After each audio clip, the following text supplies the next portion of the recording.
Termessos antik kentinin en merkezi noktasında bulunan bir kahraman mezarı ki buraya Heraeum denilmektedir.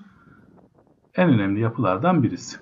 Burası Büyük İskender'in ölümü sonrası generalleri arasında çıkan iç savaşta ölen General Alketas'a adanmış bir anıt mezardır.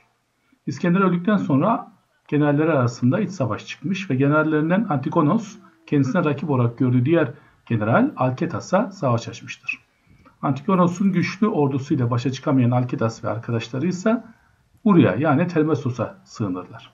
Termessos'un ileri gelenleri ki bunlar yaşlı bilgelerdi, Alketas'a yardım edeceklerini söyleyip onu şehre alırlar. Ancak diğer ordu şehri kuşatınca büyük bir tehlike altında kaldıklarını düşünerek verdikleri sözden dönerler ve Alketas'ı onları almaya gelen Antigonos'un adamlarına teslim etmeye karar verirler. Teslim edileceğine ölmeyi tercih eden Alketas kendisini öldürür ve cesedi Antigonos'a teslim edilir.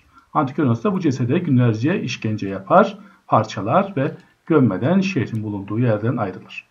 Ancak Termessos'un savaşçı ve kendine sığmış olan bir insana yapılan bu haksızlığa karşı çıkan genç halkı Alketas'a saygısından ötürü cesedi getirir ve şehrin en merkezi noktasında gömerler ve hatırası içinde bir anıt mezar yaparlar.